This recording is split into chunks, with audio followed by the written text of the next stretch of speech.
Salbonani ma viewers lama subscribers AVG Reality Channel igama umxolisi sibongisa koncube ngithemba ukuthi ngilithola liphilile especially labo aba based eSouth Africa abavela ku long weekend lizakhumbula ukuthi bekule holiday ye Youth Day esanda kwedlula eyenze ukuthi iweekend ibende yelulwe izifike ngomvulo. Ngithanda ukuthi ngikhulume lalabo abangamaZimbabweans abalinde ama e-passport kuzindawo ezingaphandle welizwe. Lizakhumbula ukuthi ngeke ngeza lapha mina emavikini ambala adlulileyo including ngeviki leli esanda kwedlula ngikhuluma ukuthi ama Zimbabwean authorities asetshele iphephandaba elinye elisekhaya kabili ukuthi iprocess yokurolla out ama e-passport kuma Zimbabweans ahlala ngaphandle kwelizwe isiqalile njalo bathe baqala ngalabo aba-based eSouth Africa. Kungakho ngabuya futhi last week ngathi mina sebebuye batshela futhi the same newspaper ukuthi sebeqalile ukufundisa izisebenzi zeZimbabwe consulate ezihleli kumbe ngithi ezisebenzela eSouth Africa ngokuthi ucapture kanjani ke ama applications e-passport. Kodwa ngase ngisithi besengakatholi impendulo egcweleyo ngemva kokubuza iZimbabwe consulate ngokuthi kahle kuliqiniso yini lokho njalo umphakathi kumele ube lani ukuze uapplyele i-passport leyi njalo imalini. Ngemva kokubana sesibuzile basithumele istatement sabo esiyistatement vele esimele ukuthi saziwe nguZulu bekhuluma ukuthi sokwenzakaleni njalo ngizasifunda lesi statement ngesilungu bese ngemva kwalokho ngichaze phecelezi ngesindebele ukuthi kuthoni ukwenzela ukuthi labo abanga understandiyo babekwazi ukuthi yini okumele bayenze ukuze bathole le e-passport lokuthi iapplyelwa kuphi ngendlela ezinjani. Kodwa ngingakaqhubekela phambili ngifunde lesi statement ngizacela ukuthi li subscribe kule i-channel, li like i-video le, libuye lishare, lisabalalise umhlaba wonke ukuze abantu babekwazi ukuthi bathola njani njalo kuphi nini usizo.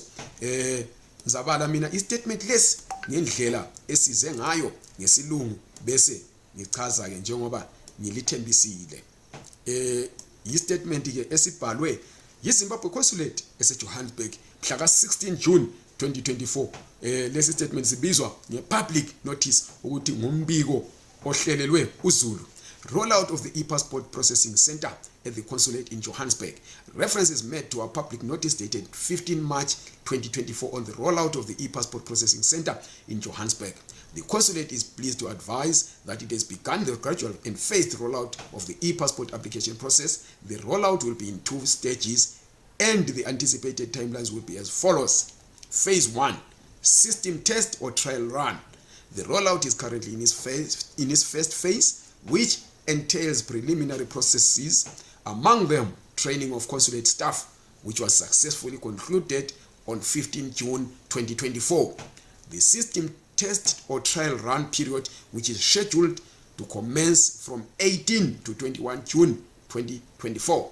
The trial run period will be open to a limited number of clients randomly chosen from the existing pool of clients visiting the consulate at 13A Boeing Road West, Bedford View, for passport application under the outgoing system.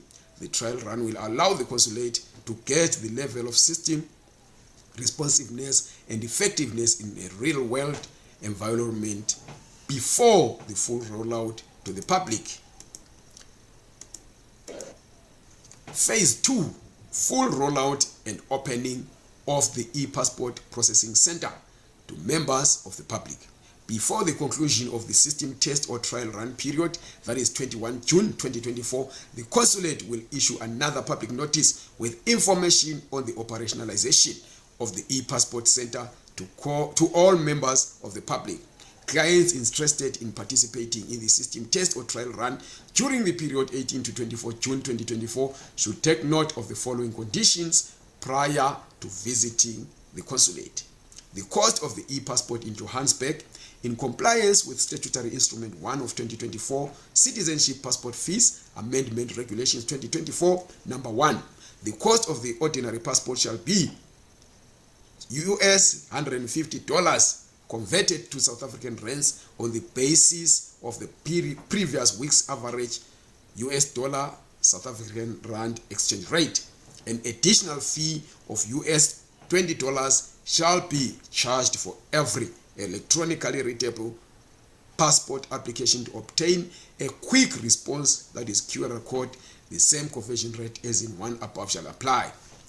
The e-passport application requirements will be as follows: your original birth certificate, your original identity document, metal, plastic or paper IDs are acceptable. Passport, that is, if it is valid, is needed. If it is expired, it is not required. Then you need your original birth certificate, your original marriage certificate rather, for married women. Turnover period, date of collection of the e-passport in Johannesburg, that is, the e-passport is expected to be ready for collection at the consulate after 7 working days. The mode of payment for the e-passport will be communicated to all participants on selection. Please note that the trial run will run parallel to the old passport application system. So lapha okuchiwoyo ukuthi i-passport leyi entsha i-passport kulama phases eza applyelwa ngayo kusukela mhla ka 18 June ukuthi kunamhlanje kusiya ku 21 June babe besatesta imchina yabo, njalo bathi abantu abazabakhetha ukuthi bateste lemchina ngabantu abavele sebebuye e-passport abade bevele bezo applyela the ordinary passport ebivele ikhona. So bayakhetha kulabo bantu bachaze ukuthi hayi wena usunga applyela i-passport nxa ufuna babe sebekutshela ukuthi kudingekani lokuthi kubhadalwa njani. Abafuni ukuthi bakubike emphakathini ukuthi kubhadalwa njani, hlezi izigebenga lazo zithatha advantage. Then i-trial run le iyaphela mhla ka 21 June. Bathi bona sebe batrainile abantu okufanele ukuthi ba capture ama application ale i-passport. Babe sithi njalo phase 2 uza roll out lapho kube sokuvulwa ke i-passport processing center kuye wonke umuntu ofuna uapplyela i-passport. Kodwa bathi before i-conclusion ye-trial run kumhla ka 24 June, mhla ka 21 June, i-consulate izakhipha umbiko kumphakathi ukuthi selingeza ke lizo applyela i-passport, babuye babike ukuthi likwenza kuphi njalo ngendlela ezinjani. Kodwa nxa wena ufisa ukuthi ube ngomunye walabo abasizwa nge-system test kumbe trial run between u-18 June 2024 lo 24 June 2024, kumele ube kwazi ukuthi kudingeka izinto ezinjengalezi. I-passport $150. Kodwa njengoba lise South Africa bazasebenzisa i-rate ye-US dollar to South African rand yeviki eliyabe ledlule, ukuthi nxa wena applyela this week basebenzisa i-rate yeviki edlulileyo, ukuthi ngolwesibili leviki edlulileyo i-US dollar to South African rand bekuyimalini, bakucharge leyo mali. Kube sokusiba le $20 edwa phezulu, okuthi ukuthi ubhadala $170 okuyiyo ke nxa thina sisebenza i-rate yasekhaya kuba yi-3,400, kodwa bona bazasebenzisa eyala eSouth Africa. Njalo nxa uapplyela i-passport kumele ubuye uphethe izinto ezinjengalezi ezilandelayo: i-birth certificate yakho i-original, lesithupha sakho esi-original. Isithupha sesingaba isithupha sezenge, sesingaba isithupha seplastic, sesingaba isithupha sephepha. Zonke lezi zontathu, any of these iyavunyelwa. Nxa uyikuthi wena ule passport yakho engaka expire usufuna ukuthi uyitshintshe uthathe i-passport, uza layo i-passport yakho. Nxa i-passport yakho seya expire obulayo ayidingeki ukuthi uhambe nayo. Nxa ungumama oshadileyo kuyadingeka ke ukuthi uhambe le original ye marriage certificate.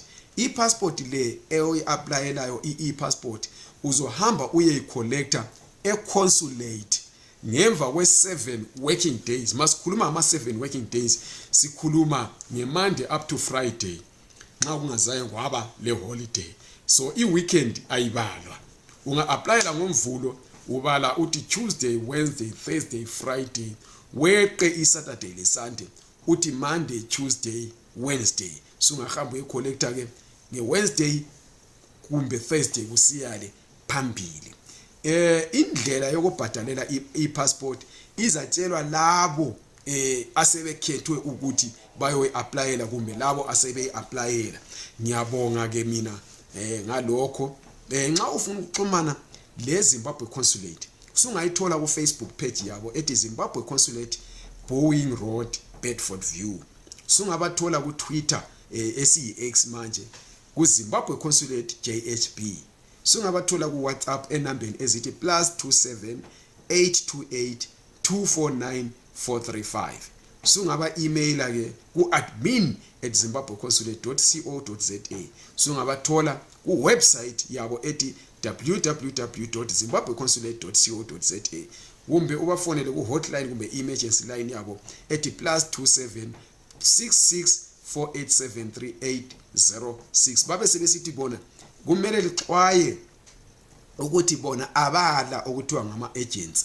So lingasebenzi labantu abafuna ukulibhadalisa imali bethi bona baxhumane labantu base-consulate. Ngiyabonga, ningakhohlwa ukusubscribe kule i-channel, nokulike i-video le kunye nokuyishare.